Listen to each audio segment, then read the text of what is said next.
கர்த்தருடைய வருகையை பற்றி பழைய ஏற்பாட்டில் இருக்குதா? அதை மட்டும், அந்த வசனத்தை மட்டும் நான் வாசிச்சுட்டு நான் ஜோமணி முடிக்க விரும்புகிறேன். கவனிங்க, அதே யோவேல் புஸ்தகம் இது நடக்கும்போது 6 முதல் 10 வசனங்களை நடக்குது. அது நடக்கும்போது 16வது வசனத்தை வாசிங்க. 2:16. ஜனத்தை கூட்டுங்கள், சபையை பரிசுத்தப்படுத்துங்கள், முதியோரை சேருங்கள், பிள்ளைகளையும் பாலுண்கிற குழந்தைகளையும் கூட்டுங்கள். மணவாளன் தன் அறையையும் மணவாட்டி தன் மறைவையும் விட்டு புறப்படுவார்களாக. எவ்வளவு பர்ஃபெக்டா இருக்கு பாருங்க வசனம். இதெல்லாம் நடக்கும்போது சபையை கூட்டுங்கள், சபையை பரிசுத்தம் பண்ணுங்கள், மணவாளன் தன் அறையையும் மணவாட்டி தன் மறைவையும் விட்டு புறப்படுவார்களாக. இந்த இடத்துல சம்பந்தமே இல்லாமல் அந்த வசனம் வரும். இதுக்கு முன்னாடியும் பின்னாடியும் பார்த்தீங்கன்னா மணவாளன் மணவாட்டி பற்றி ஒன்றுமே இருக்காது. அதில் எல்லாம் உலகம் பாதிக்கப்படுறது, அழிவை பற்றி தான் இருக்கும். இது நடந்துக்கிட்டே இருக்கும்போது அந்த யோவேல் புஸ்தகம் 2:16 சொல்லுது, சபையை கூட்டுங்கள், சபையை ஜனத்தை கூட்டுங்கள், சபையை பரிசுத்தம் பண்ணுங்கள். இப்போ அதைத்தான் சொல்கிறோம் உங்களுக்கு. ஆண்டவர் இப்போ கொடுத்துருக்கிற காலம் என்னன்னு கேட்டிங்கன்னா சபையை பரிசுத்தம் பண்ணுற காலம். இப்போ சபை ஒரு தப்பு பண்ணிக்கிட்டு இருக்கு. என்ன தப்பு பண்ணிக்கிட்டு இருக்குதுன்னா, திருப்பி நாம் பழையபடி கூடி ஆராதிக்கிறதுக்கு என்ன பண்ணணும் அதை யோசிச்சுட்டு இருக்கிறோம். நம்மளை கான்சன்ட்ரேஷன் அந்த பக்கம் திருப்பிட்டாங்க. நம்மை திருப்பி கூட்டுகிற காலத்தை கர்த்தர் செய்யும் போது தானாய் கூட்டுவார். அது வரைக்கும் நாம் பரிசுத்தம் பண்ண வேண்டிய காலம் இது. எரிகோ ஜெயிக்கணும்னா முதல்ல நாம என்ன ஆகணும்? பரிசுத்தம் பண்ணணும். இன்று உங்களை பரிசுத்தப்படுத்திக் கொள்ளுங்கள், நாளை கர்த்தர் பெரிய காரியங்களை செய்வார். இது சபை பரிசுத்தம் பண்ணுகிற காலம். நம்மளை சுய பரிசோதனை பண்ண வேண்டிய காலம், ஆராய்ந்து பார்க்க வேண்டிய காலம். எனக்கு அந்த வசனத்தை வாசித்த போது நாம் இந்த காலத்தில் தான் இருக்கிறோங்கிறதுக்கு துல்லியமாக ஒரு தீர்க்க தரிசனம் என்ன தெரியுமா? அந்த வசனத்தில் ஆண்டவர் 2 பேரை கூட்ட சொல்கிறார். யார் யாருன்னு பார்த்தீங்கன்னா, முதியோரையும் சேருங்கள், பிள்ளைகளையும் பாலுண்ணுகிற குழந்தைகளையும். இப்போ எந்த 2 பேரை சர்ச்சுக்கு வர வேணாம்னு சொல்லி வச்சிருக்கிறோம்? இந்த 2 பேரை தான் வர வேணாம்னு சொல்லி வச்சிருக்கிறோம். இப்போ புரியுதா? கரெக்டாக இந்த 2 பேரை வர வேணான்னு உலக சட்டம் சொல்லுது. ஆனால் பைபிள் சொல்லுது இந்த 2 பேரையும் கூட்டி சேருங்கள்னு சொல்லுது. அப்படின்னா இப்போ நம்ம ஜெபம் பண்ண வேண்டியது எதுக்காகன்னா, இந்த 2 பேரும் சீக்கிரம் சபைக்குள்ளே வரணும். இந்த 2 பேரும் சபைக்குள்ளே வருகிற காலமும் நமக்கான கடைசி காலத்தின் அடையாளமும் ஒன்றாக இருக்கும். மணவாளன் தன் அறையை விட்டு அப்படின்னா என்னன்னா, இயேசு கிறிஸ்து பிதாவின் வலது பாரிசத்தில் இருக்கிறார். ஒரு டிரான்ஸ்லேஷனில் ஃபாதர்ஸ் சேம்பர்னு இருக்கு. அவர் எங்கே இருக்கிறாரு? பிதா அவருக்கென்று ஏற்படுத்தின ஒரு இடத்திற்குள்ள இருக்கிறார். அந்த இடத்த விட்டு அவர் புறப்பட போறாரு. மணவாட்டி எங்கேருந்து போறாங்க? தன் மறைவையும். எந்த மறைவு? உன்னத பாட்டு 2 சொல்லுது, கண்மலையின் வெடிப்புகளிலும் சிகரங்களின் மறைவிடங்களிலும் தங்கி இருக்கிற என் புறாவே உன் முகரூபத்தை காண்பி. சபை இன்னைக்கு கர்த்தருடைய கண்மலைக்குள்ளே மறைந்திருக்கிறது, கர்த்தருடைய காயங்களுக்குள்ளே மறைந்திருக்கிறது. கர்த்தர் தன்னுடைய உள்ளங்கைக்குள்ளே நம்மை மறைந்து வைத்திருக்கிறார். அவருடைய கண்ணின் கருவிழியாக பார்த்து கொண்டிருக்கிறார். இதை தாண்டி இந்த மறைவை விட்டு சபை புறப்பட்டு மணவாளனை சந்திக்கிற காலம் நெருங்கிவிட்டது. இனி காலம் கண்டிப்பாக செல்லாது.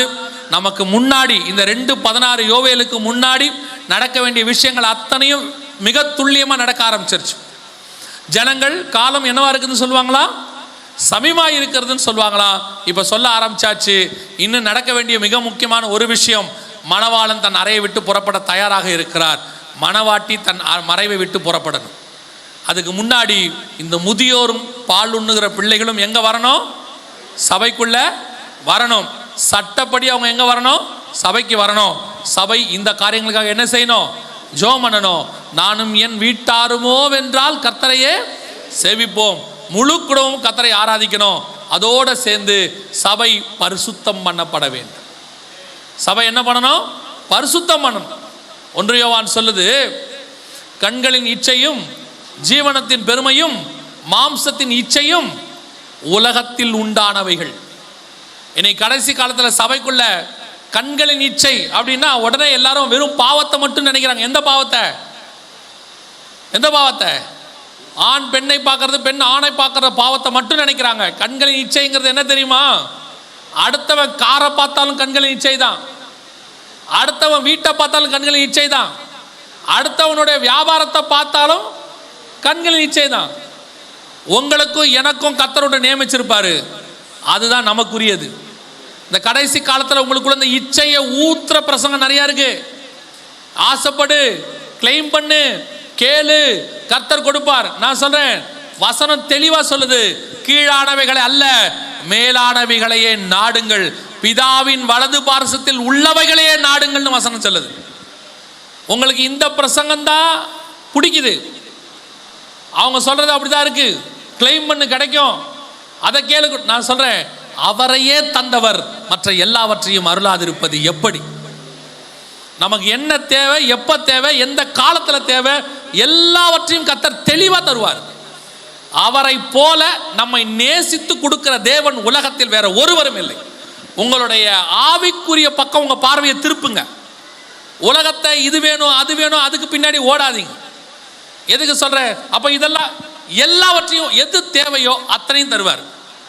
உங்க வீட்டு ஏரியாவுக்குள்ள சின்ன கார் தான் போகும்னா ஆண்டவர் தேவைப்பட்ட சின்ன கார் தருவார். அங்க வெறும் பைக்கு தான் போகும்னா பைக்கு தான் தருவார்.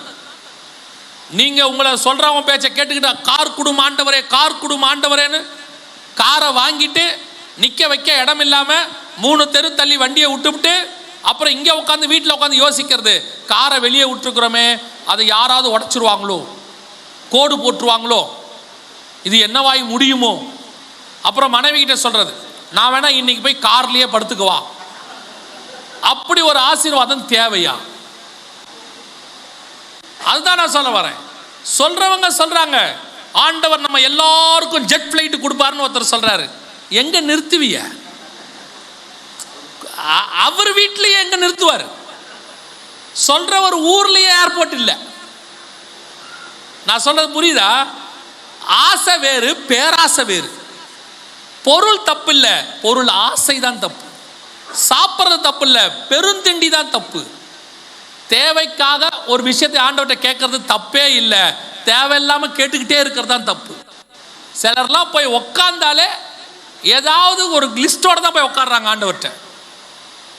ஆண்டவரே உமக்கு கண்ணு இருக்கா, காது இருக்கா? அவருக்கு எல்லாம் இருக்கு, உங்களுக்கு ஆசை இருக்கு, அதான் பிரச்சனை. போதும் என்ற மனதனும் கூடிய தெய்வ பக்தியே மிகுந்த ஆதாயம். எவ்வளவு கொடுத்தாலும் எங்க வைக்க போறிய? ஏதோ போதுமான அளவுக்கு பீரோல இருந்தா தூக்கம் நல்லா வரும், ரொம்ப எக்ஸஸா இருந்தா தூக்கம் வராது. பூட்டி சாவியை தலகாணடியில் வச்சுட்டு தலையை அது மேலே வச்சுட்டு தான் படுக்க போறிய. நைட்டு எவனா தலையை வெட்டிடுவானுன்ற பயம் வரும். அதில் ஒன்றும் இல்லைன்னா நீங்களே சொல்லுவீங்க, அதில் என்ன இருக்குது எடுக்கிறதுக்கு. இன்னைக்கு கடைசி காலத்தில் உலகத்தார் அப்படி இருக்க தப்பு இல்லை, ஏன்னா அவங்களுக்கு தெரியாது. வேதத்தை அறிந்து தேவனை அறிந்து சீக்கிரத்தில் வரப்போறாரு, இவ்வளோ சத்தியத்தை கேட்ட நாம எப்படி இருக்கிறோம்? ஒவ்வொரு நாளும் தேவ சமூகத்தில் காத்துருங்க. இயேசு கிறிஸ்துவின் ரத்தத்தினாலே பாவம் மன்னிக்கப்பட ஒப்பு கொடுங்க. தண்ணீரில் மூழ்கி ஞானஸ்தானம் எடுக்காதவங்க தண்ணியில் மூழ்கி ஞானஸ்தானத்துக்கு ஒப்பு கொடுங்க. ஏன்னா வேற ஞானஸ்தானம் பைபிளில் ஒரு இடத்துல கூட கிடையாது, அதெல்லாம் இடையில வந்தது. ஞான ஸ்நானம் என்பது ஞானம் வந்த பிறகு எடுக்கிற ஸ்நானம் தான் ஞான ஸ்நானம். ஞானம் எப்போ வரும்? நீதிமொழிகள் 1:7 சொல்லுது, கர்த்தருக்கு பயப்படுதலே ஞானத்தின். எப்போ கர்த்தருக்கு பயப்படுவோம்? தீமை விட்டு விலகுதலே கர்த்தருக்கு பயப்படுகிற பயம். அப்போ ஞானஸ்நானம் எப்போ எடுக்கணும்? தீமை விட்டு விலகி கர்த்தருக்கு பயந்து இனி பாவம் செய்ய மாட்டேன்னு சொல்லி அறிக்கையிட்டு எடுக்கிறதுக்கு பேர் தான் ஞானஸ்நானம். ஒரே ஞானஸ்நானம் தான். எனக்கு சின்ன வயசுல கொடுத்துட்டாங்க, குழந்தையில கொடுத்துட்டாங்க. ஆனால் வேதம் தெளிவாக சொல்லுது, நீங்கள் அறிக்கையிட்டு தான் என்ன எடுக்கணும்? ஞானஸ்நானம் எடுக்கணும். அப்படிப்பட்ட ஞானஸ்நானம் எடுக்காதவங்க ஞானஸ்நானத்துக்கு ஒப்பு கொடுங்க. வெகு சீக்கிரத்தில் ஆண்டவர் வரப்போறார். உங்கள் பார்வையை பரலோகத்துக்கு நேராக திருப்புங்க. ஜெபத்திலும் வேதவாசிப்பிலும் தரித்திருங்க. கொடுத்த வேலையை உண்மையும் உத்தமமாக செய்யுங்க. வெகு சீக்கிரத்தில் ஆண்டவர் நம்மை மீட்கும்படி வரப்போகிறார். அல்லேலூயா. நாம் ஜெபிக்க போகிறோம். எல்லாம் ஆண்டவருடைய சமூகத்தில் எழுந்திருப்போம். ஆண்டவரை நோக்கி பார்க்க போகிறோம். ஒரு நாள் நமக்கு கிடைச்சாலும் அந்த ஒரு நாள் தேவ சமூகத்தில் உட்காருங்க. எல்லாம் கண்களை மூட போகிறோம்.